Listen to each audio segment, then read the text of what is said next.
What's going on, guys? This is Chris Weidman. I appreciate you checking out my channel and the latest episode of my podcast, Won't Back Down.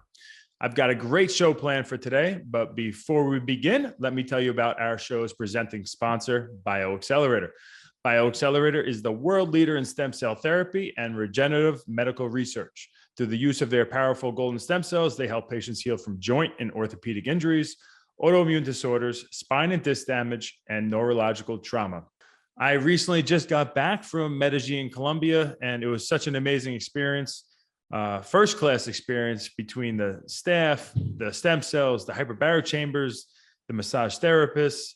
It really was an amazing wellness trip for me, and I'm excited to get all my joints back to brand new. I highly recommend it to all the athletes out there. Anybody who have any injuries or autoimmune disorders, please check them out. They are truly working wonders out in Medellin, Colombia at BioXcellerator. Thanks again to BioXcellerator for helping me create this show, Won't Back Down, which is also available on Spotify, wherever you get your podcasts. So you just publicly came out and said that you're retired. Yes. Your last fight was in March. You've had an amazing career, so congratulations. But Thanks, dude. Yeah, no problem. What made you retire, man?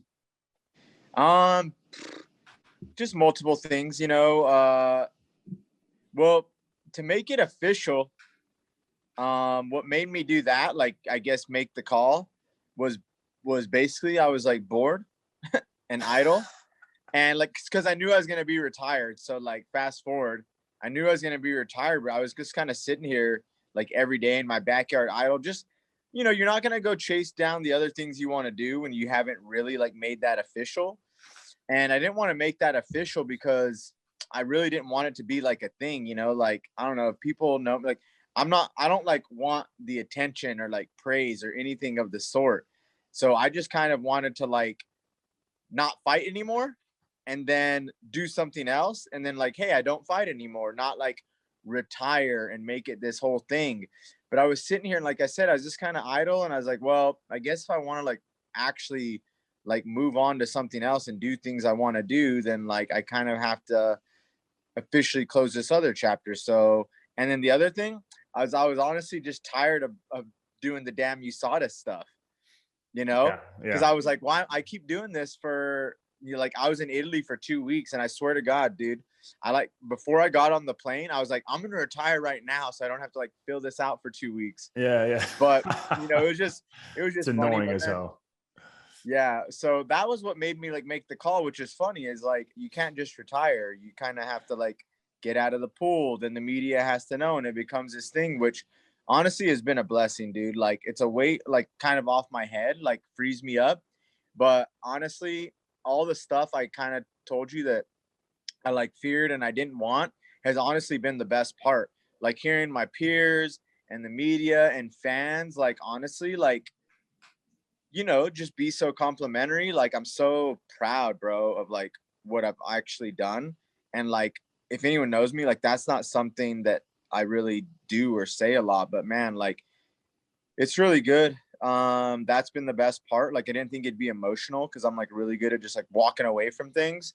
But once articles and stuff started coming in, dude, I'm just been holy cow, this is crazy. What a freaking journey it's been. Imagine a young, small me. And it gets emotional, bro.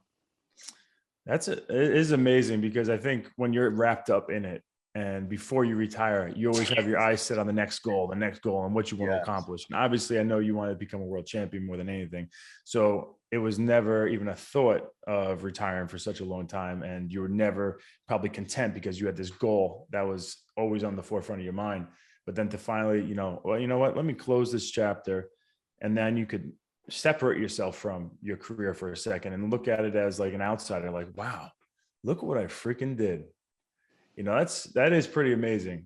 Yeah, that's what it came down to, bro. Also, well, even to go back and answer your first question, it's I always fought to be the best, look, I feel great. I could go compete in the top 10.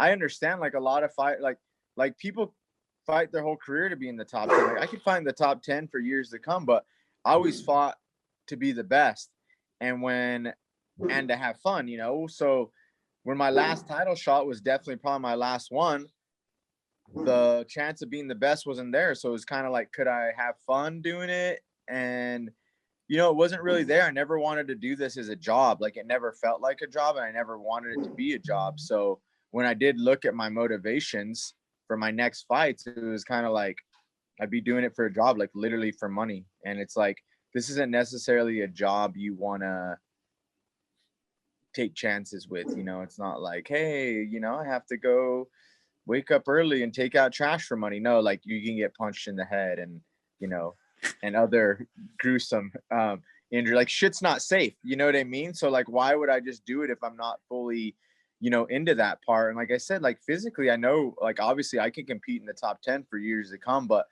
without being the best, it didn't really make that much sense to me. So I gave it some time. Obviously, like, I didn't want to retire right after my last fight, but I just want to see, like, oh, well, maybe that fire's still like in there, maybe something.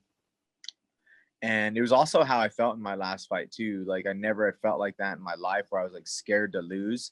So I didn't like really feel like I did anything to like win, and that was a weird feeling for me. I've never had a problem like letting it go and just, freaking giving it my all, but I was just kind of like, I'm not like losing, so I'm not gonna like really try it. Like, I don't know, I didn't want to fight like that again. So I don't know, it just felt like the right decision. I didn't miss training, dude. I didn't train like 2 or 3 months after, and I was like, my wife's like, do you miss anything? I was like, not at all. Like, why the hell do people go get headlocked in the morning and like, you know what I mean? Like, body slammed onto a cold mat in the morning. Like, that doesn't sound fun at all right now. I'll just ride the Peloton or something like that. So, that's been that. And you know what? Like, I feel lucky, honestly, through it all, like, that I'm in the position where, I can just, make that decision and stop and not have like a ton of pressure on me to have to like jump in and just do something else right now, or like, oh, I have to take another fight because I need to, because like, I know like so much of this sport, we do rely on those paychecks and everything. And, I'm just lucky. I mean, I have a sugar mama, which is great, but, like all that kind of stuff, which is good, man. But yeah, dude, it's crazy. Like, to look back and be proud, even like what we were talking about. Sorry, I had to get this in, but like, I got a lot to say about this, obviously. But well, it's good. It's like 15 years ago, like, I left in my car in New Mexico, and I was just like a kid, like, I was wearing like boot cut jeans and like Birkenstocks, had like a tape player. I was in an 86 Continental, Lincoln Continental. Oh, I had a and car. It's just that. Yeah, I had one of those. Oh yeah. Yeah, my parents had one of them. I love that car. You got style then. Yeah, They got style. Yeah. Oh, that was my favorite car ever. Yeah. Did it have like the slant back with like the tire mark on it? Yeah. Dude, that's the best.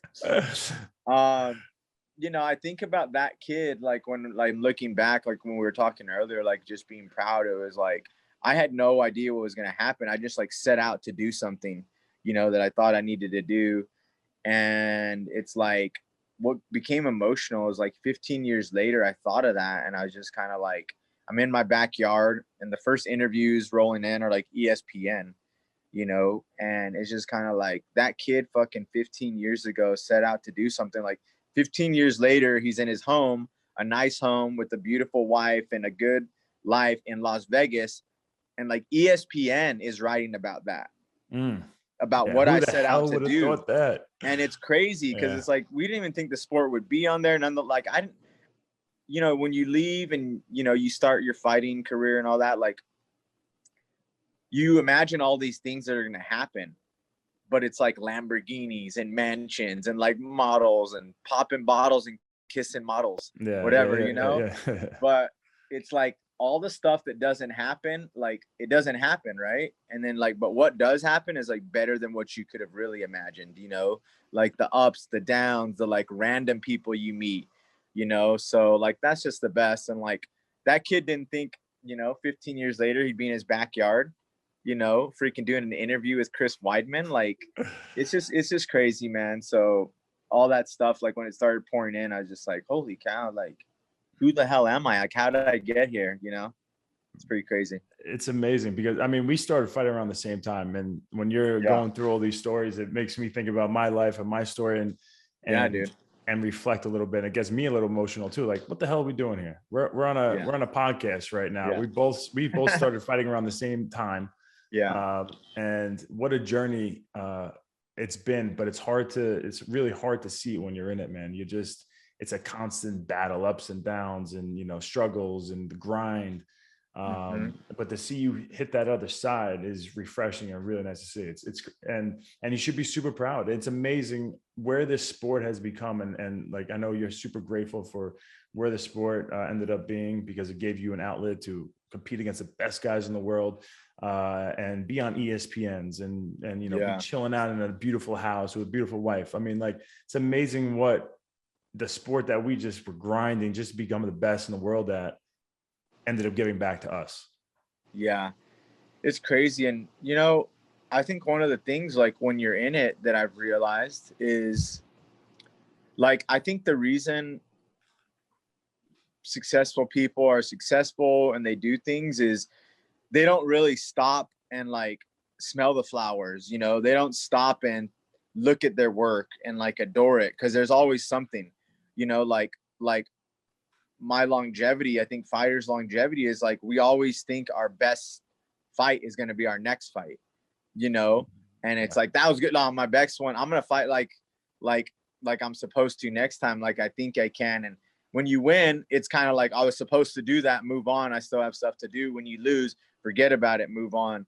So you never stop and really just think about what you're doing. And, you know, I look forward to, you know, everyone being able to do that one day. Hopefully, like I have, like, it's nice, you know, like, but once again, like, that's kind of the reason you're successful as well, because you didn't stop and say, oh, I did that was good, I should be good for a few months of, you know, chilling, because that was so cool, you know, like, you're like, nope, like, it's always progressing and getting better, and you don't stop and think of anything.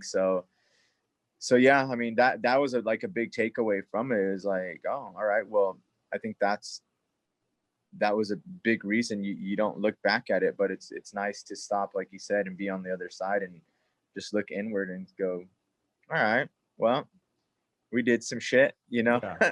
It's funny because, like, for mental health wise, to be able to stop and reflect and look at what you've done and appreciate it and be grateful for the position you're in is, you know, something we're taught is the right thing to do. But when you're in the thick of it and you're trying to accomplish these goals, I don't know if it's the best recipe in order to accomplish what you need to. You can't be sitting back and feel like you did everything right. And, you know, and what I've accomplished is amazing, because those are seconds and minutes and hours that are going by in the day where you're not thinking about, like, just crushing the next workout and becoming better and better and better.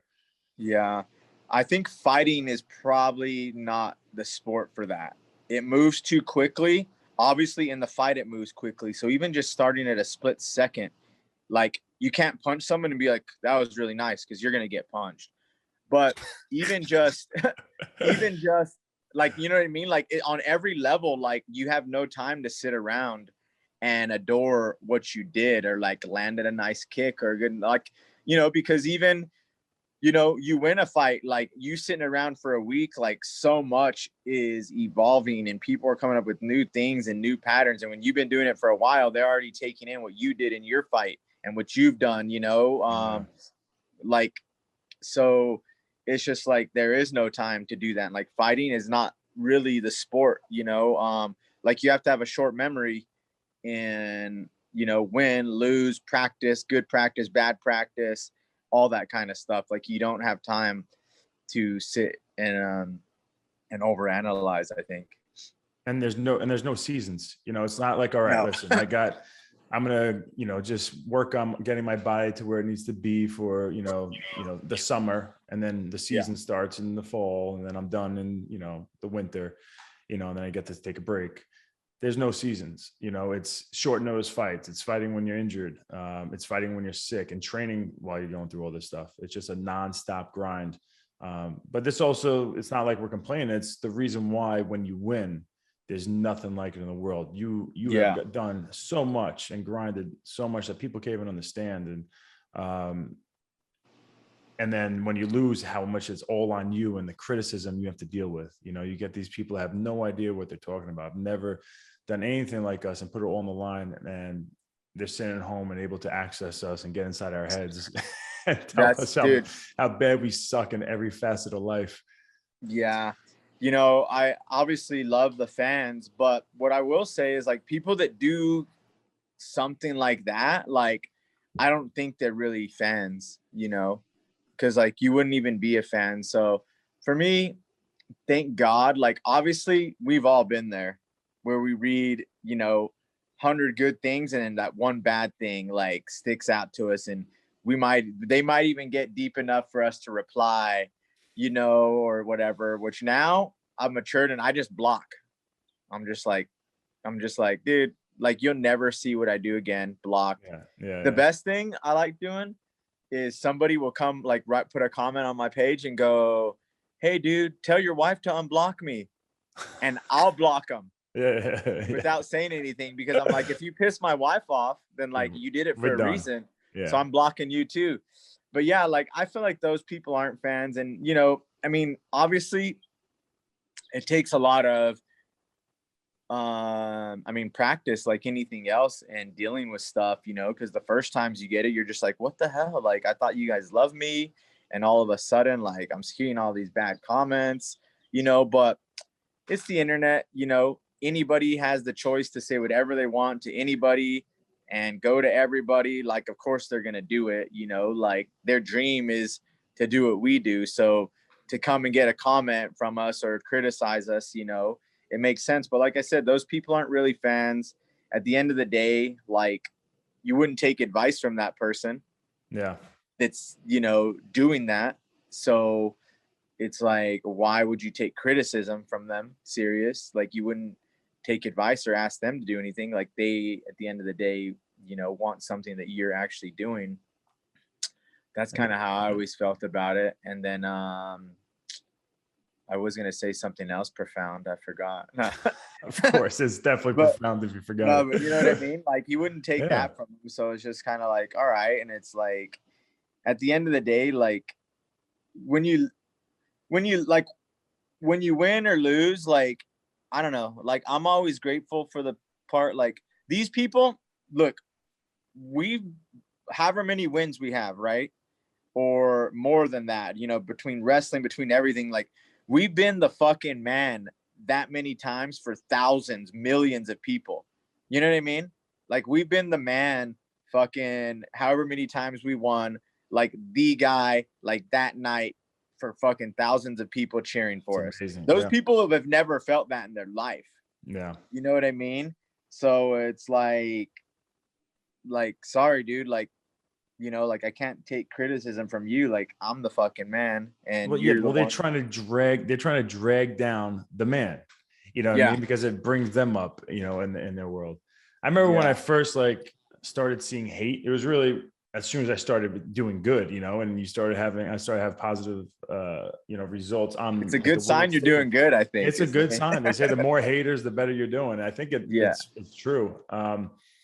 And it was so confusing to me because my whole life wasn't, you know, didn't start on Twitter. It was just like in real life situations, and you go through life and, you know, you respect people, people respect you. And very rarely did you meet people that, like, hate you and dislike you. And you're a likable guy also. So, well, most people, I feel like everybody is on, like, how many people do you meet are just dicks? Really? There's not that many in real life people, you know, when you actually get them one-on-one or something that are truly dicks. They're definitely out there, but for the most part. And then all of a sudden it's like, there's all these people that hate me. And it's like, what the hell? Why don't you like me? I haven't really met anybody that didn't like me just for no reason.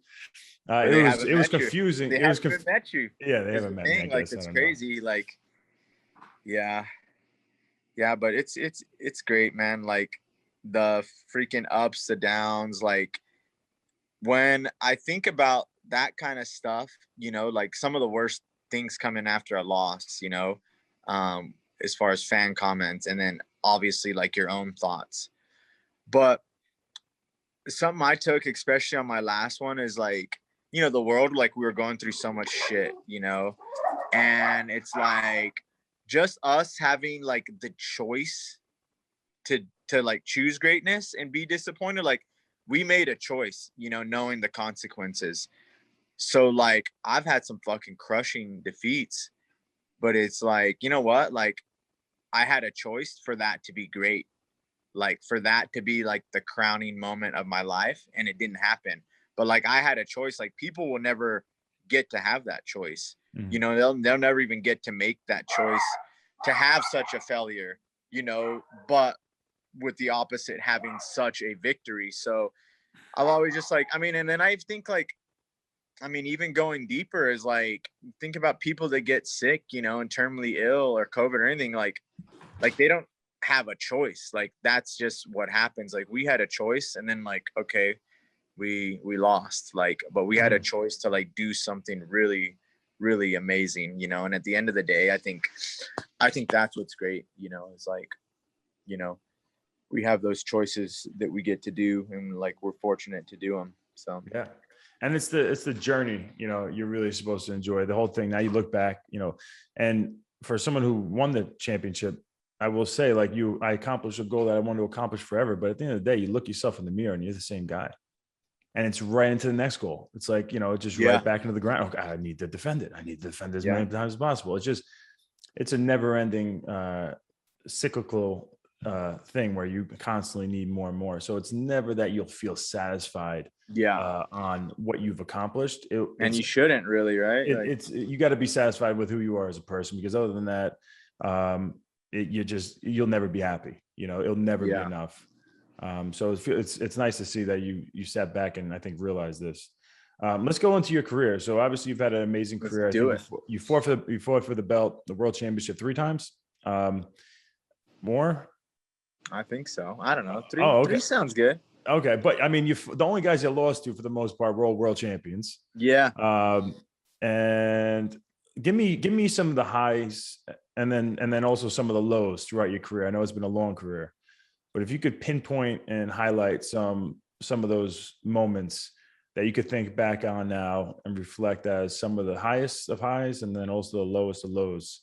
I'd love to hear that. Yeah, it's really hard, I guess, not to. Our career is really defined by wins and losses. So it is funny when I think about it. All the highs came from wins, and all the lows pretty much came from losses, because that's what makes it, right? I hate to say, oh well, there was something else, but starting off like at the top, like fighting in Japan was like a dream of mine, to fight in Dream and come out there. Like for one, like leading up to that fight, I was supposed to fight Kid Yamamoto, who like I had looked up to. So it was actually amazing getting so many, eyes and, just the interviews and stuff as like me coming out. And wait, I'm sorry to interrupt, but how many fights were you in at this point fighting Dream? I think like 9. Gotcha. Yeah. But, actually I have like, I think everybody maybe does, but like I have like 5 fights that aren't on my record either, that like no one got. So like that pisses me off kind of every day, because I look at like because my record, 5 fights, 5 wins is not a that's 5 not wins, all finishes. That's a lot. Is like I earned that shit. And it's like 5 looks good on your record. Like that puts my wins up here. Like it's just it gets me mad every day, And I used to say, all right, well, I'll just win 5 more, then it'll be that. But then like it'll never really catch up. But now like when I'm done, I'm done. Like that's my record, but it's like it's not. I have 5 more wins that are better in their finishes. But anyway, the Dream was great, because like once again, it was just kind of like, what the hell am I doing here? Like I'm in Japan, like it's a crazy culture. Like I've been watching, the Pride and the Dream and hearing the lady like yell my name. And like it was nuts, dude. That was my first time I had to get a passport and everything. And I had to do all this stuff for my passport, because I used to be a piece of shit. But like, it was just, which I want to get into. I don't know if you know the whole premise of this show. It's about coming out of adversity and tough times and overcoming them. Oh shit, dude. Yeah. Then Oh, we're gonna get into that. Finish your thought, and then yeah. I So want you to like that was great, and then you know, like the WC career, like that is like a bright spot I always look on, and a lot of it is because I don't know, like I think people forget it, and I even forget it. You know, like when I think now, it's like UFC, flyweight. Like that's kind of what people know me as. Oh, a pioneer of the flyweights or started the flyweights. But it's like I had a huge part in my mind, and is looking back and like just making the small guys like cool and able to and people wanting to watch him anyway, because that was the pretty early days of WC when I got signed, and I had all my fights televised in the WC that made people eventually want to tune in, that made the UFC eventually want to take in a 35-pound weight class too. Like I love those fights. Those were some of my best fights. Obviously the Miguel Torres I think stands out to most people. He was a beast. Yeah, and I thought he was unbeatable at one point. Bro, mythical like creature. Yeah. And it's sad though, because I feel like nobody even really knows him now. Yeah, not anymore. I hope he's doing. The thing, man. That's what sucks, man. That's speaking of a short memory. Fans have the shortest memory, which is great. Like all those comments roll in, and you're just like, and they feel like shit or they feel good for a while, but like they stop and they're on to the next fight. Like, you know what? No one's gonna remember your fight last week because there's another one on Tuesday, then there's another one on Saturday. That, you know what I mean? Yeah. So it's like they also have a short memory. So to think years back, like it's hard for people. Like I encourage anybody that it's one of those things. Like when someone dies and they're like, I'm gonna listen to their music and see what they did for the world. Like when people retire, hopefully they watch fights, and if you do, like go watch the WC fights. All my WC fights and all those fights were amazing. But like, so the Miguel Toro one stands out as a high. And I'll tell you a little story with that is he actually won the WEC belt in Albuquerque, New Mexico against Chase Beebe. And that's where I'm from, New Mexico. Mm-hmm. I went to that fight, right? With my girlfriend at the time. Don't tell Megan I've never had a girlfriend in my life. No, just kidding. She always says that when I tell this story. She's like, "What? You've never had a girlfriend?" I was like, "Oh no. I just only knew. You, babe. I only advice for you." But anyway, yeah, exactly. Yeah. But dude, the best thing is after Miguel won the belt, I was able to be around him with my girlfriend, and I took a picture of my girlfriend and him at the time. Wow. And I just remember this because he like won a belt, he's taking a picture with my girlfriend. I'm like the geek, like taking a picture of my girlfriend with this fighter guy, but he had no idea like I was gonna ruin his life in like 3 years. Did you have an idea at that point? I mean, in my mind, I did, of course. I wasn't gonna say like, "Hey, dude, like I fight too. Like you'll see me one day, hopefully." Conor McGregor would have done that. Yeah, I know, and it would have been a cooler story. But I was just like, "Hey, Miguel Torres, like, can my girlfriend take a picture with you?" And of course, he looked at me like, "Loser!" Like grabs my girlfriend like by the hip, and I'm just kind of like, all right. Well, so it's just funny. So like all through my career, like if anybody ever asked me to like take a picture with their girlfriend, I was like suspicious of them, I was like, bro, are you going to fucking come and take my life later in life? That's amazing. Yeah. So that was always like an important one to beat him.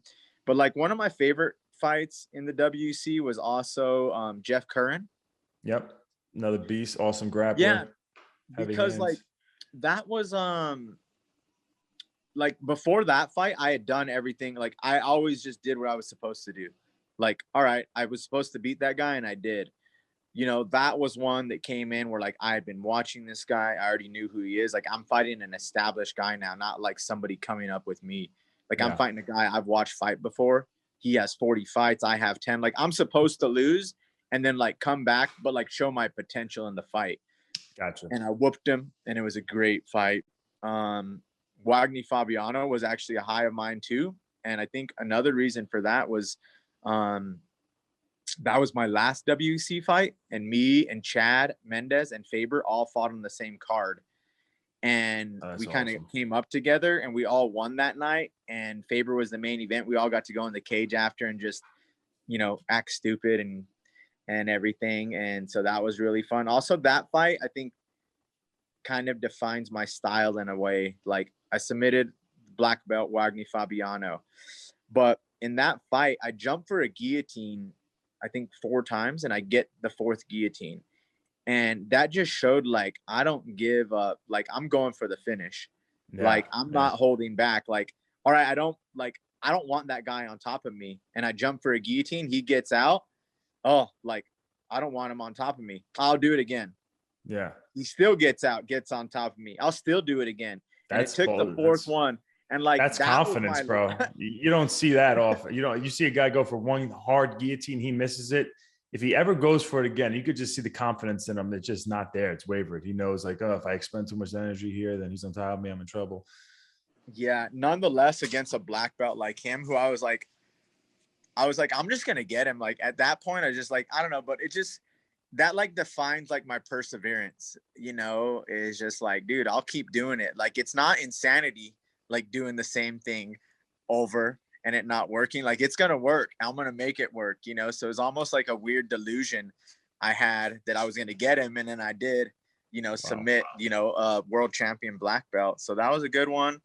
And then obviously, like, I don't know, man, we could go through so much in the UFC, and, like, obviously I had a lot of great wins. Like, my first win in Australia, the first ever win and knockout in the flyweight division. Who was that against? That was against Ura Shitani, a Japanese guy. We were like that. Me, him, Uncle Creepy, and Mighty Mouse were the top. Were like a 4-man tournament, and I knocked him out. There's a first knockout. Like, I can say that forever. First win, first knockout ever in this division that started. You guys were all good too. That was it was crazy. Ian McCall, you fought too, right? Did you fight him? I fought Ian McCall. Yeah, I fought Ian McCall like 2 fights later. I think recently, like, my 2 wins over Formiga, like, stand out to me as well, because he was a tough guy, and, like, it seemed like he got even better by this time I fought him the second time and I was able to beat him. My Dustin Ortiz second fight I thought was incredible, because I remember that being the most tired I've ever been in my life. Like, like, you're supposed to be tired after a fight because you're like, that's good, like, I gave it my all. And I hate when I'm not tired, because I'm like, oh, I could still go or whatever, but whatever. And I knocked him out, so that's fine. But that was an experience, bro. Like, if anyone watches that fight, like, I'm just saying what other people said, but people were saying, like, that might be the greatest MMA grappling display, like, ever in MMA. Like, it was just an insane grappling fest. And those, like, when you're like, I can't possibly scramble anymore. Like, I hope he's still, and I hope he, like, is done. Yeah. And he wasn't. So I had to not be done. And it was just like deathly tiring, scrambling fight. So that was good. I mean, dude, like, it's hard. Like, when I look back, like, it's funny, like, the highs and the lows are obviously always the fights. Like, my title losses were fucking devastating. Like, my first title loss against Demetrius, like, I never, like, thought I'd, like, I don't know, man. Like, it was weird. And it was funny how that first title fight actually felt worse than, like, the second, the third. That was the first one was close, right? The first one, yeah, it was a split decision. Yeah. And that one, like, what was really weird is it goes to my next point after this is, like, the people I meet in MMA and, like, the journey in between the fights is what makes the journey, right? Like, my coach always said, this is a great quote, is it's the space in between the notes that make the music. Right?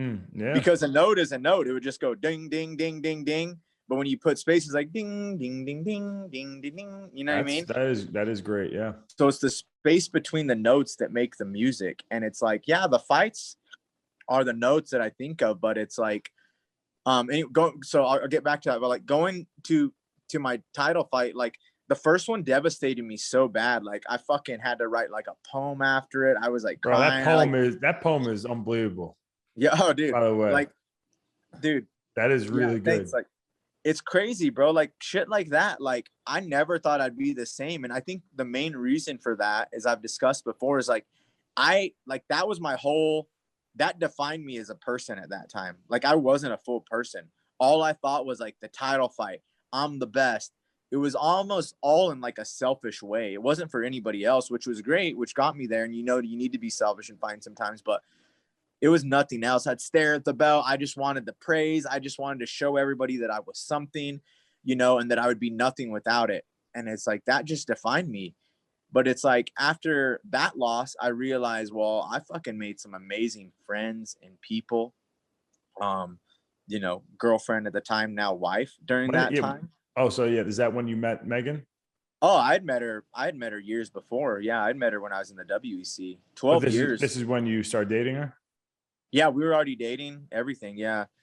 So stuff like that, man, it was just like you can go through shit if you like have like people there to go through it with. Like that's kind of what matters. So after that first fight, I realized like I thought that was just going to be like the death in me. Like I was going to be done. Like I would never like feel like I was anything, but like they made me. So I don't know, like after that, like the losses, I mean, like they never become easier, but you know what I mean? It's one of those things like, all right, you go through something hard, but you're with someone, that cares about you. And like, that means everything. So after that, it was always like that human part, like the part of life actually like had started to really take over, like the importance of fighting, I realized. And it was like, I can't do this forever. And at the end of the day, I'm always going to have people that I made, even my teammates that are now, considered my brothers and stuff, like from Alpha Male and stuff, like people are always going to be there for you, but like you're not always going to win. And when you do, people are going to forget. When you lose, people are going to forget, but like you'll always have the people through it. And that's something, when I look at my whole journey as MMA is like, that's my life. Like the people in it, I've all met through that, like all the strange people, all the people like I've shared amazing memories with that I'll know and love forever. Like all that stuff in between, the ups, the downs, like people being there for you, meeting like strangers that are now family, like that's the great shit. Like that's the ultimate like high from it all. Like that's the ultimate highlight of it all, and the fights, what I said, like they were just kind of like the notes, that we're making in between. So yeah, man, I don't know. So you're saying basically before the Demetrius Johnson fight, you didn't feel like you had that like unconditional love from people to where you had to win to have people actually like love you and care about you? Was that kind of where your mind was at? Yeah. I mean, that's how I felt. And I was wrong, obviously, because when I lose, they're still there just the same. And that's when I realized like you have some people in your life, and we all do, that loved you before, will love you after, love you when you win, love you when you lose. And I didn't really know I had that, I thought like I have to be the best. I have to show everyone that never believed in me. I have to show this to myself. Like that was my whole self-worth, was like being the best at this. But it's like after that, these people still care about you. Like, no, like you're worth something to them. Like you're worth something to people that like are worth something to you. And like, that means a lot. So I don't know, just easier to carry on, but it's also like more inspiring and everything moving forward. And, those are big reasons I was able to continue like to persevere through a lot of other ups and downs, I think. Look at this guy. Bro, you got a hamster behind you? Is that a pet hamster? Nah, dude. That's Big Ben, bro. What kind of dog is that? He's a Maltese Yorkie. That's a cute dog. Yeah. How old? He's 12 pounds. Good dog? 12 pounds. Great guy. All muscle. Great guy. He's a dog. He's got hammies for days, bro. I'm telling you. Great hammies. Don't underestimate the hammy. Very important muscle. Dude. Oh, yeah. Hey, let's go into some of your past issues that you had to battle through. What is that? Espresso? Yeah, cappuccino. Very nice. Look at you. What's a fancy glass? Best cappuccino. Like when people ask me where the best coffee in Vegas is, I tell them it's at my house. Best coffee, Colombia. Obviously, all the best coffees from there, but I make the best cappuccino in fucking town for sure. I mean, I drink a lot of espresso too. That's all I use is my espresso maker. But What kind of what do you have? Are you using a Bilotti, like an old school on the stove, or? I do have the mocha pot. I use it here and there, but I usually use it's just the Breville Barista Express. One of the best like coffee makers there is, and for the price, it's incredible. Really? I actually use oat milk, and I have like a subscription to the roaster that's actually considered the best coffee in the nation. Really? What's that? It's Say Coffee in Brooklyn. Really? SEY. It's yes backwards. And they get coffee from like all over. Like every box you open has like a little card of like the elevation it was roasted at, how much for this, all the tasty notes, the history of the farm it was roasted on. Like it's crazy.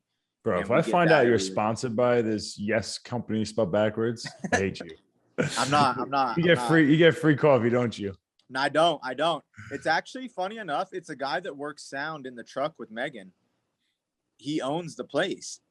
Oh, really? Yeah. And he would like make everybody coffee, like all his coworkers coffee, like regular coffee.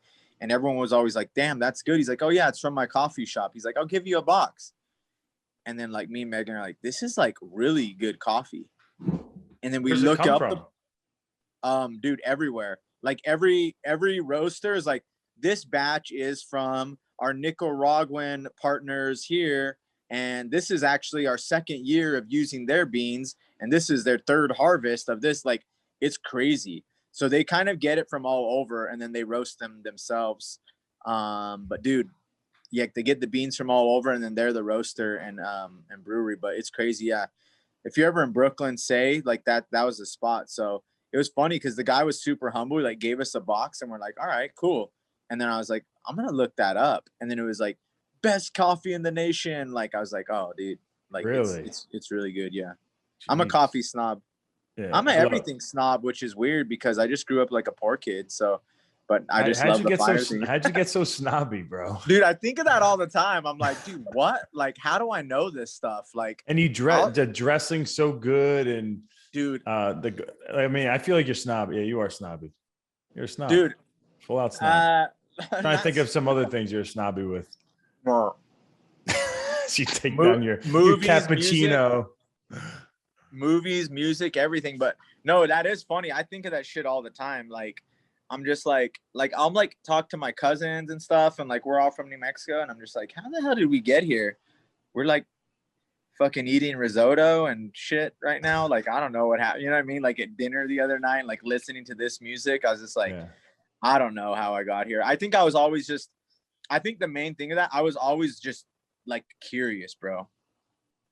Like I would always just be like, why?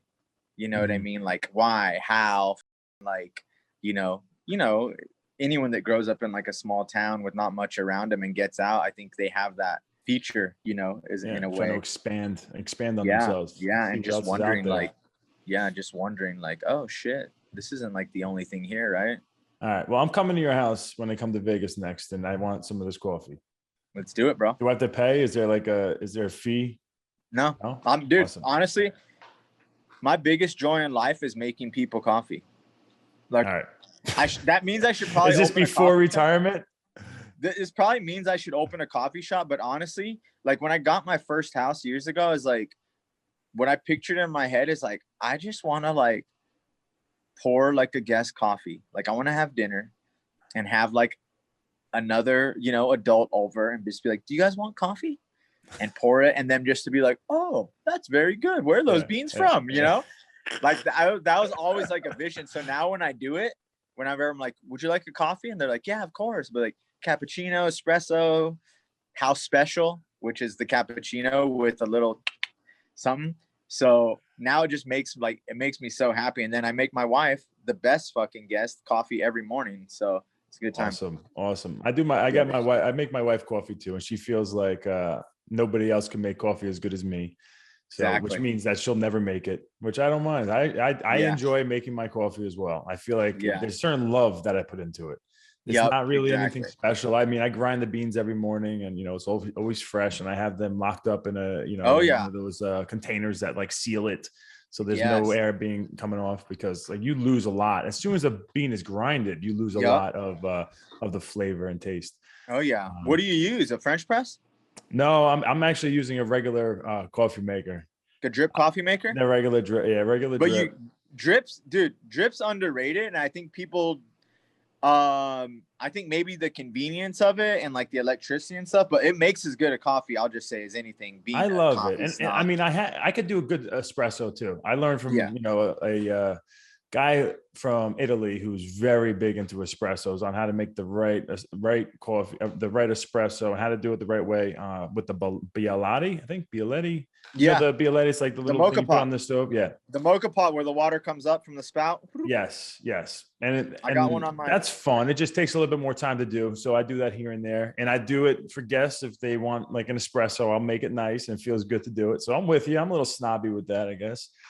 Oh yeah.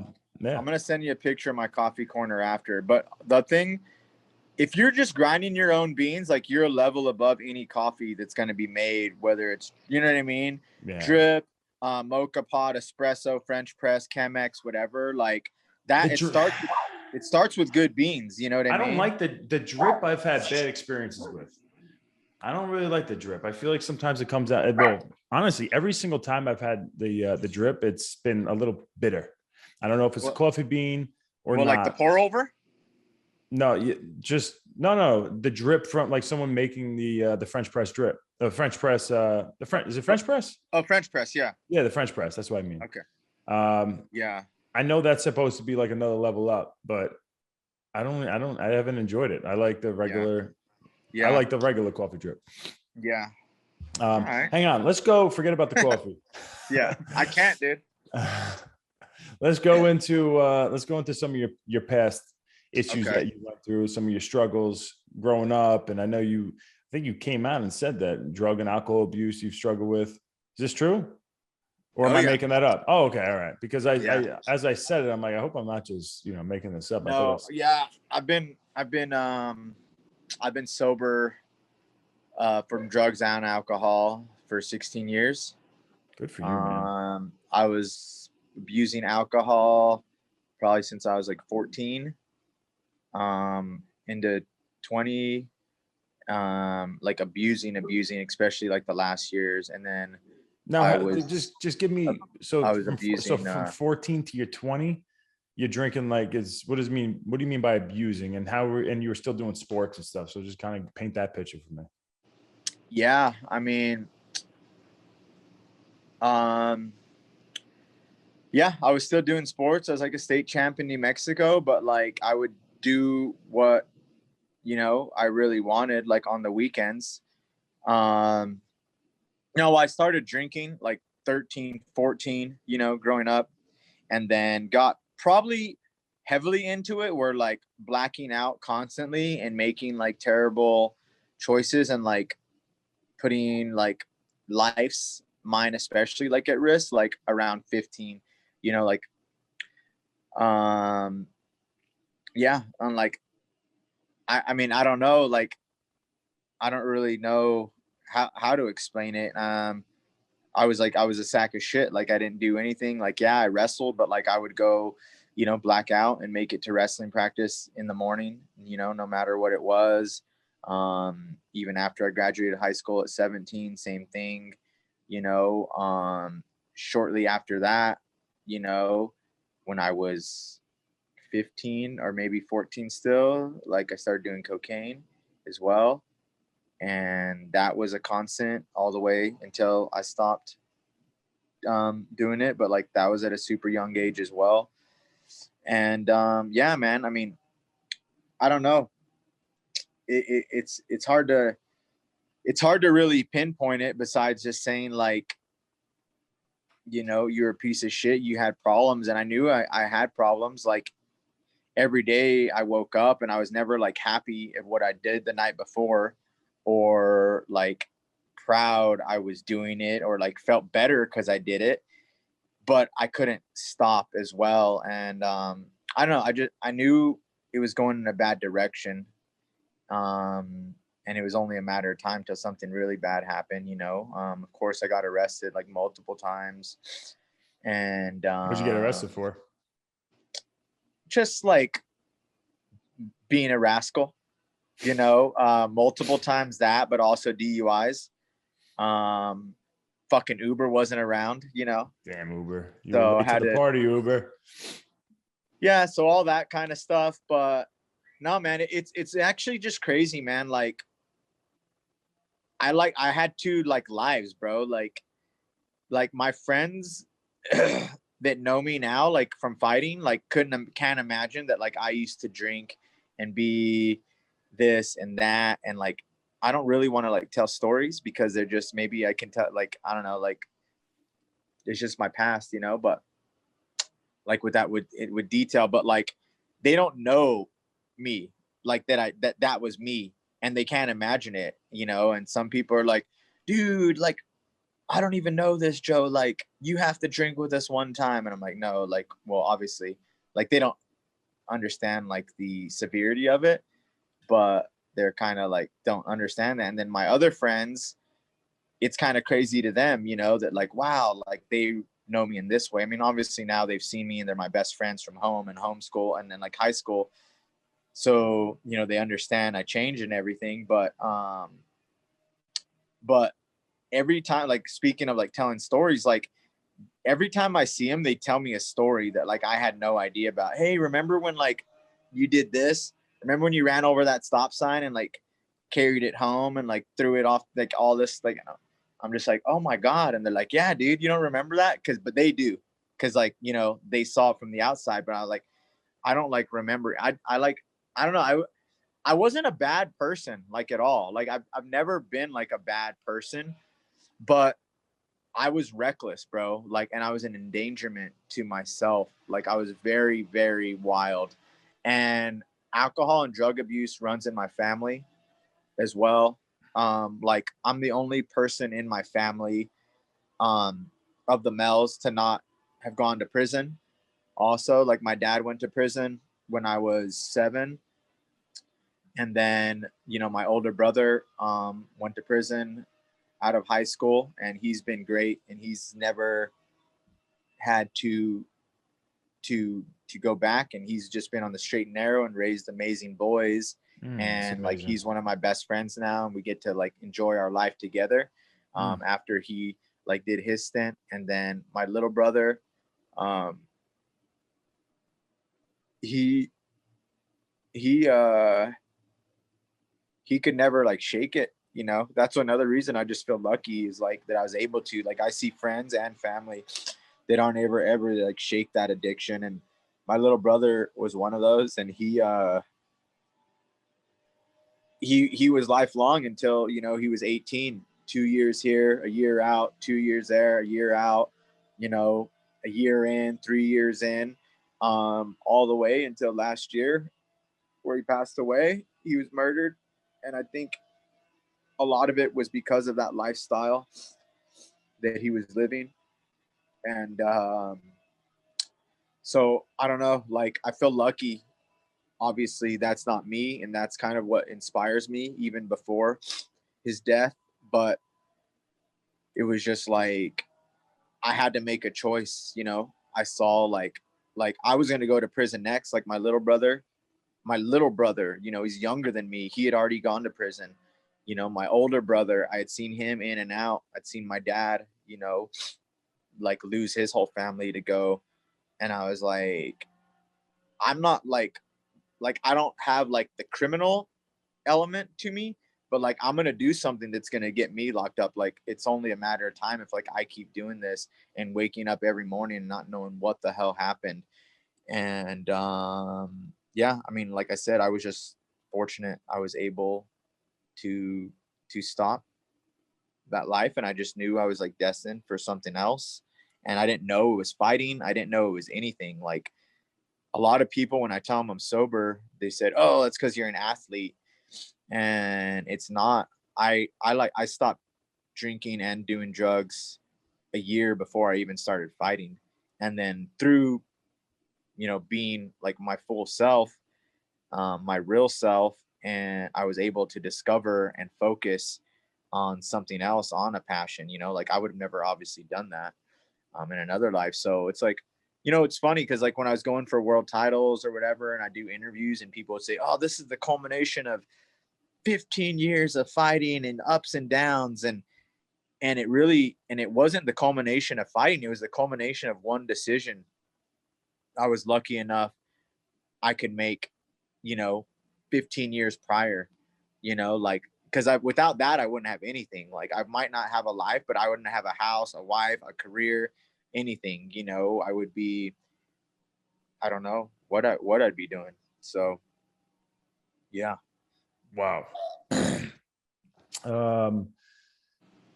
Well, first, sorry to hear about your brother, because I can't imagine and trying to put myself in your shoes to get on this, to get away from that and have a clear head about the situation and knowing where that brings you, and to see your little brother going down that path over and over and over again. And obviously there's nothing you could do or really say to get someone out of that situation, because this really comes down to them. They have to make that choice. And so to have to watch that whole time must have been torture for you, and still continue on having a great career and everything. It's amazing the things that people are going through that people don't understand and don't know, but this story, I think, is something that there's so many people that are constantly hurting with drugs and alcohol, and they can't get out of it. And they don't think it's possible for them to get to the other side. And I think it's refreshing to hear the fact that your friends from when you were a kid and making those mistakes and going down that bad path, they don't even recognize who you are now, and the people that know you now can't even imagine you being that person then.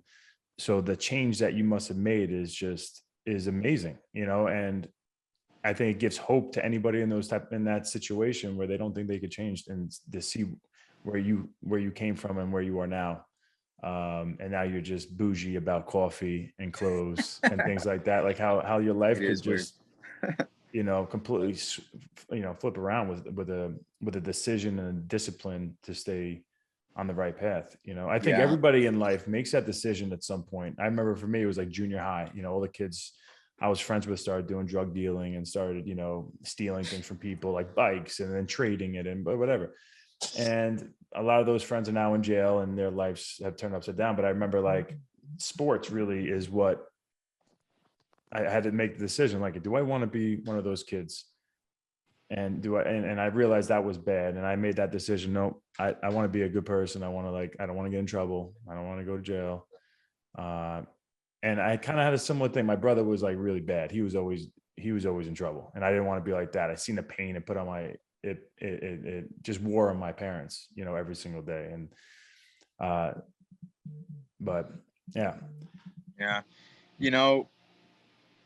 Like, I feel like people get so like stuck in like patterns, and also like, well, my family was this, and like, well, I just grew up like this and I grew up with it like this. But like, there's always a way out, like you can always break the pattern. And like, why should it not be you? You know what I mean? Like, that's what I tell people all the time, that, I think some people let their like past and their family or other things that have happened in their family or in their life like define them. But it's like, there's always a new day. And it's like, if someone's going to break, like, this shouldn't be like this forever. So why should you not be the person, to break that pattern, to redefine what, your family is, or your life is, more importantly, and all that. Like, because no one else is going to do it if you're not. How people get stuck in those ways and they can't see the other side of it, how to get out of that, that's impossible. Yeah. And And in that direction, but late, you know what I mean? Is like, if you're saying, oh, well, like, my family was this, or, and it runs in this, and, this is how I am. It was like, well, no one's going to like change that. Like if you're not going to, like, who's going to? So, like, there's always a way out, there's always a choice to be made. And, in a way, like, it's crazy. Sometimes I'm like, well, we're lucky that we can make that choice as well, though. You know what I mean? Like, some people I'm sure have tried and it's just too hard to make. So the end of the day, it's hard to also say, oh, like, just do it, Mm. you know, and you got to feel grateful that you were able to, or Mm-hmm. someone was able to. But yeah, man, it's I had something else to say. I forgot. Well, But I'll let you think about that, but I just think it's crazy how what happens to you as a kid has such an effect over everybody. You know, still there's things that happened to me when I was a kid that's just constantly, it's a constant battle to get over. And everybody has different things. But it's refreshing when you see people like you who had some of the worst things, you know, probably was surrounded by some of the worst things you could think of, and was able to put that aside and not let it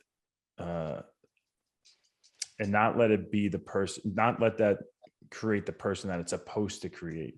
You know, that it's the easiest road for you to travel coming from a past like that is to be on drugs, alcohol, and be in jail in and out of it. And then, you know, just that's the easiest path. That's what's in front of you. But for you to take the less traveled road is something that I think that people need to see as a possibility, and that, you know, not feel like alone. You know, everyone's got demons and issues from when they're kids, some more than others for sure, but you need to, it's possible to get through it. You can't let it drown you. Yeah, like I said, like there's always a way out, but it's kind of up to you, like, to make that choice, you know, like you're stuck, well, like no one's gonna come and grab you out, you know, or you know, your family, like you got to break the cycle of what you're doing, you know, and you can do it for yourself, you can do it for your family, you can do it for your future family, you know, but you got to find that reason that you want to break it, and you got to like fully freaking commit to that, you know, and keep those motivations and the whys there. And you know, another thing for me is to tell people is like, people, and it's a hard thing, like I always imagine, like I don't know what motivates people or makes people really, like what makes this person a scientist and this guy, you know, a world champion fighter, you know, what makes this person just like, you know, like, you know what I mean, like Yeah. good at a dancer, and this person like, it's Mm-hmm. just really crazy to me. So at the end of the day, it comes down to luck. Like how the heck did our brains, bodies, and everything get wired? Like when I say like I was lucky to make that decision, like I don't know, I didn't know the other option, but I'm lucky I didn't, you know. Mm-hmm. But it's like that, like I've seen people that couldn't, you know, do that, and it's like I don't like judge them, or I don't think they're weaker. It's just like I feel fortunate that I was able to, then they weren't. But it's like what I see a lot now growing up and through family is like when you have like family like that, is like you can, it can go two ways. And I'm not saying this is like advice or anything, but just in general is like it can go two ways. Like I think you looked at it, like when you were talking, that's what reminded me of it. You look at friends and people, and like you can look at it two ways. You can look at it and like be inspired, like, oh, my grandpa's so cool drinking Jack Daniels, like I can't wait to do that. Or you can look at your friends that are like falling down the wrong path and be like, that's not what I want to be. Or like, you know what I mean? And once again, it's a mystery how you pick that part, to me, you know, but maybe if you're conscious of that, you know, you'll be able to make the right decision, you know, like you can see your dad being this, and it's like, oh, he's the coolest guy because he's my dad. Or you can see him being like, I don't want to be that dad, so like Okay. I'm gonna switch something up, you know. Mm-hmm. So I think if people can look at that, and like you almost have to look at, you know, what you don't want to be just as much as what you want to be, you know. That's Yeah. well said. That is Yeah. well said, because I think if you have the most perfect parents, okay, then all right, you're just going to focus on that, and that's what you want to become. But if you have the worst parents, you still have almost the same good example right in front of you of what you don't want to be. Yes, You know what exactly. I mean? So it just depends on how you look at it. Like there's crazy successful people and people who have successful marriages that came from the worst families of all because they realized what they didn't want. Yeah. And there's people who had the, you know, parents who had the best marriages ever. And then, you know, their marriage is just chaos. You know, they can't figure it out. They can't put it together. So it really doesn't matter where you come from. It's just a matter of like looking at the right thing and having the right perspective on it. Perspective, bro. It's the right thing. Like there's always something good you can grab out of any situation. You know what I mean? Like when I tear my ACL, I'm like, all right, I can't do this, but you know what I can do is this. I can do this. I can do this with my brain. I can do this with my time. I can do this with that. Even, you know, I think you might relate. Like, that's why you are where you're at, because it's like, would, you know, you're injured, obviously, and best wishes to you in the healing. I text you and like, obviously, like, that was crushing, and you're a fucking man of the people, and all your peers look up to you, and you know, thank you, man. And it fucking, you know, hurt to see. So I mean, you had all the praise come in, you know. I hope my comment didn't get lost in the shuffle and everything, but like, fucking love you, and you know, inspired by you. But it's like something that bad, like, all right, well, what can you do? You can still do something. You know, you can make a podcast and work your mind and work your future and work, you know, other elements around that. And that's kind of back to what you were saying with like, there's always another perspective to take. Even if it's a bad perspective, you can look at it as like, that's not what I want. Oh, that, like, you know what I mean? And I think that is like, once again, like, I'm so fortunate that I'm able to look at life like that. And I don't know why. I didn't learn that in school. I didn't learn it, you know. That's why it's like, I can never, like, that's why I respect every single person, because like, once again, even talking earlier, you don't know what they're dealing with, or like, you know, anything. Like, you have to feel lucky, like you're able to not deal with it, or you're able to. But you know what I mean? Like, obviously, there's sometimes you got to sit back, and you also got to be proud, like, oh, like, I fucking worked my ass off for this. But at the same time, like, you were able to work out for that, or you were able to work your ass off. You know, you were able to, you had the choice to. Some people didn't. You know what I mean? So yeah, man, like, the perspective, like, is everything growing up. Like, that's funny you said that, because, you know, I like to think I'm a good husband, and, you know, Megan is sometimes says I'm a good husband even, which is crazy. But yes, she does. But she's even told me the same thing. Like, we've had the same conversation. She's like, how do you think, like, you became that? Because like, you didn't have that example.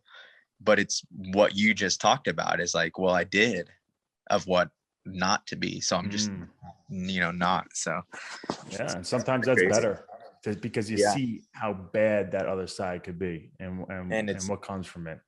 And when it's you don't more see hurtful. that bad, if it doesn't seem that bad to you because you haven't really been around it, why not just be a crappy husband? And you know, so it's interesting. Yeah, you see the hurt it causes, the pain, the, you know, all the shambles and stuff. So yeah, I mean, it's right. But you know what I mean? Like, it's up to whoever the heck's out there to learn from that and look at it, you know, and not be like, that's around me, so that's going to influence me.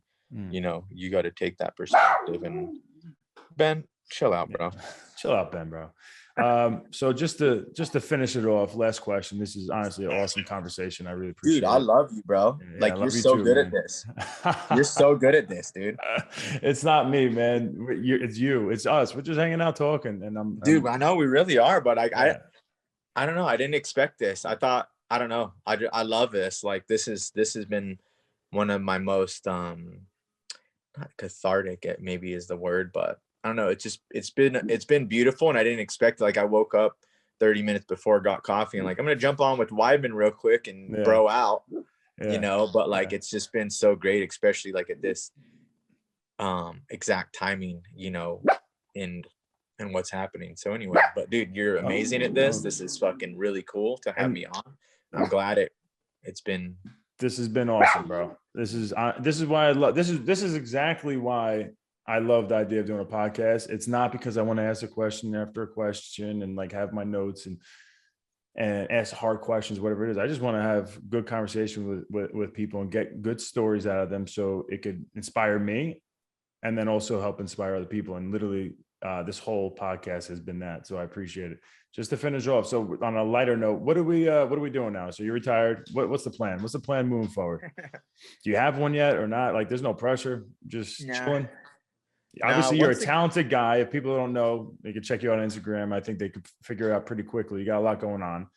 Dapper Scrappers, art, and music and whatever. I know you got a lot going on, but I got too much going on is the thing, really. Yeah. Well, not too much going on, but to me, like I have too many interests.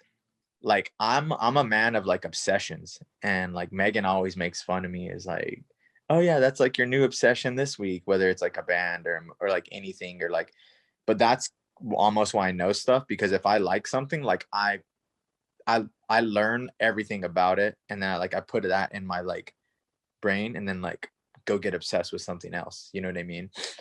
So that's kind of how I work. So, you know, for passion wise, it's about, you know, getting those interests and, you know, consolidating them into something that, you know, is digestible to everybody. You know what I mean? Instead of just like talking to my friends about this show I'm obsessed with or something, you know what I mean? Like make that more thing. Podcast is a choice, or is an option as well, like with something like that. But, you know, that's kind of funny because like most of my fans are, you know, MMA wise. I don't know if they necessarily want to hear me talk about all the random shit I talk about all the time also. Yeah, man, but I like But I like the idea of what Joe Rogan did. Joe Rogan, he just has people on that he wants to talk to every single day. And I'm not saying I'm trying to be the next Joe Rogan, but I am. hey, I you are would though. love to. You're I would the love first to be Chris the next Joe Weidman. Rogan. Yeah, I'm the first Chris Weidman. But like just That's doing what this something feels that like. that it's happy, you know, just like make yourself happy to talk to people you want to talk to. And Yeah. hopefully other people are interested in hearing it. But like I just think you should be doing whatever you wanted. do So whatever you love the most. And I'm gonna say that's how people become really successful. bro, you're like nail on the head. So like to answer your question, like about my interests, yeah, like I have so much shit like I want to do. And like even yesterday, I like wrote everything down. Like, all right, this is what I'm gonna do. Oh, this like I can do right away. This I can start on. This is maybe too hefty of a load to do right now. So put it kind of here. But like, and I, you know, I have little things I want to do.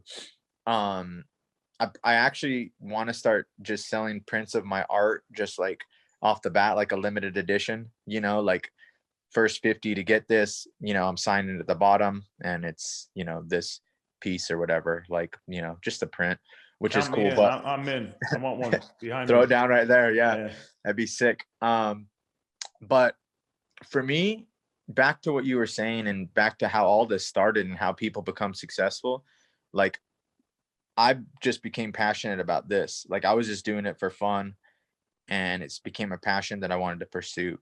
And once again, back to just being grateful and fortunate. Like I'm also grateful that like I can retire and not go, oh shit, I got to go teach privates. I gotta, you know, that I've been great with my money, that I have a sugar mama in the other room who's doing calls right now and working her butt off like constantly. It's like I'm very fortunate in that regard that I was able to have a successful career, and I was smart enough to buy me some time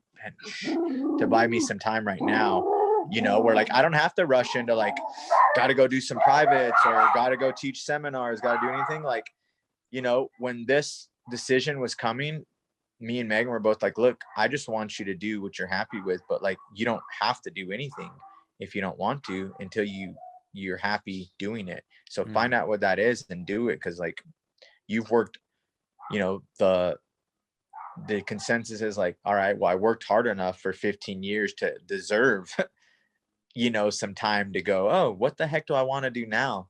You know, I didn't work hard for 15 years to go like, oh shit, got to go get a job freaking in a warehouse. Thank God. You know what I mean? Thank like God, I didn't get my freaking brains busted out for 15 years to go like work in a warehouse. No, I got it to go to move on to something else that I love. And there's a lot of things that I do love. As much as I think, hey, like I've already talked about how I've had 2 lives already.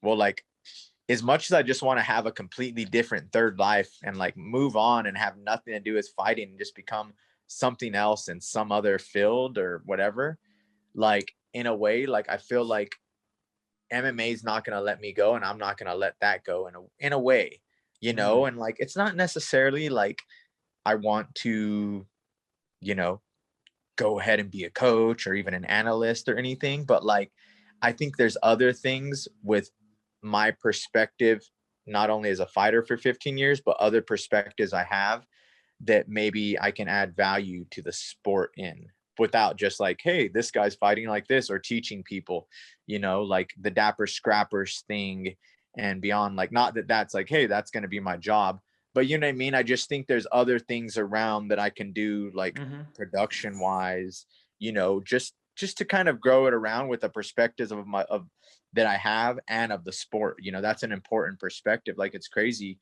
Like, right when I retire, all of a sudden, you know, I'm available to people. You know what I mean? When you're fighting, like, you're a fighter. That's your definition. You know what I mean? And that's something that I've always tried to change about myself and my peers, obviously. Like, I've always just been so happy when somebody is doing something else. I'm going to make a podcast, you know, I'm going to do this, I'm going to do that. Like that, like, you know what I mean? Like, it's so refreshing for fans. And at the end of the day, I'm a fan of all my peers. I'm a fan of the sport. So to see everyone just like, oh shit, like there's so much. And that's why I started doing the Dapper Scrappers. Cause I'm like, we're one thing, you know, we're fighters. Like, when we do a pre-fight, we're talking about a fight, talking about training, then we're fighting, then we're talking about the fight after. You know, it's like there's other layers to these people that can happen. And it's like, you know, one just might be clothes, one just might be what we're going to talk about here, one might be this, one might be that. But, you know, kind of uncovering those is a thing I still think hasn't like fully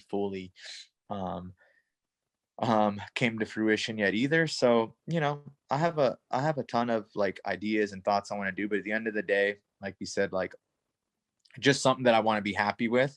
And it's like, I've afforded that time to go, like, you know, like, it took me a while to be a good fighter, you know, and I took some investing and some moving and some big decisions.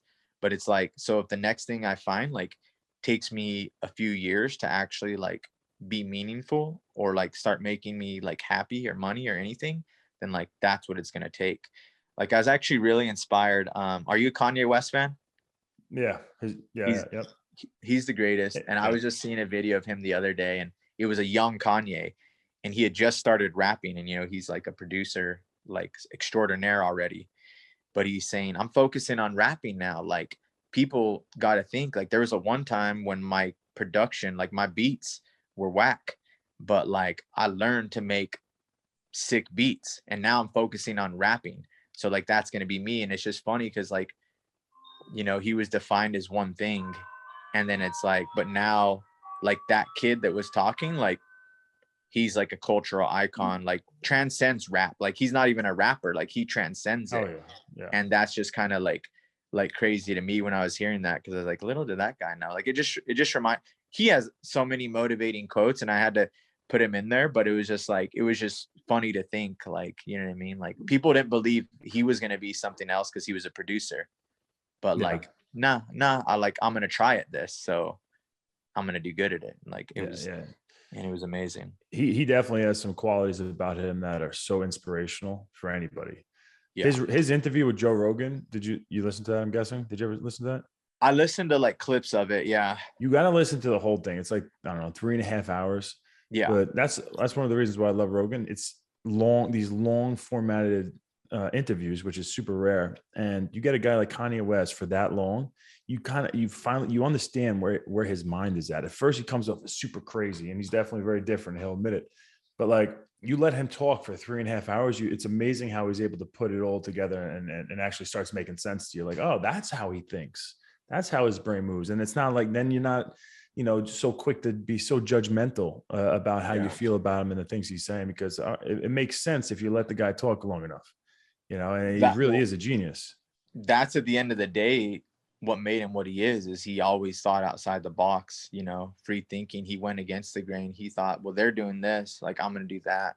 You know, they go this way, like, I'm going that way, and like pioneered a whole freaking generation through that, you know? So yeah, the proof is there. But yeah, like, I'm not like a big podcast guy, honestly, like, as far as like listening to them, and I feel bad I'm not, but like, I don't know, like, I feel like if I have time to listen to something, like, I listen to music, like, I can listen to a new album for an hour, or I can listen to, you know, this stupid fighter me, you know, for an hour, like this stupid retired fighter for an hour, or I can listen to like the new freaking album, you know, I'm like, I don't know, I'm usually going to do that, but yeah, I need to get, like, trust me, I've seen so many, like, I obviously haven't seen that. And like, I feel that's another beast with like him and Joe Rogan for 3 hours. Yeah. But yeah, like I've seen I mean, I study all these guys, like anybody, like so many people outside of fighting, I watch.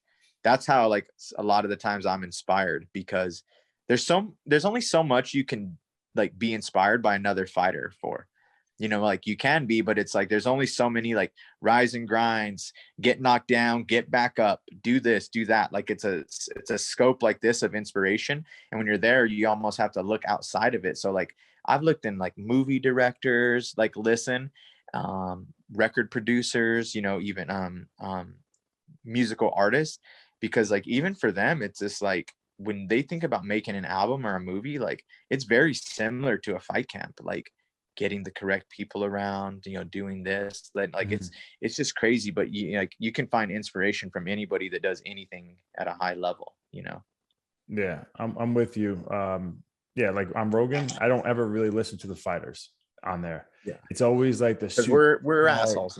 It's just like I already know. I feel like I already know. You know. Yeah, but you know what's gonna happen? They're gonna be like, "Oh shit, man! I used to do drugs, and my dad went to prison, and then I started fighting.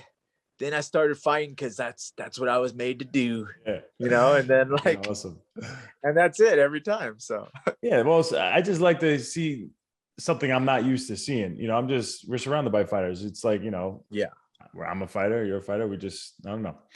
But anyway, bro, I really appreciate you coming on the show, man. This is awesome. Congratulations on retirement. Thank you, bro.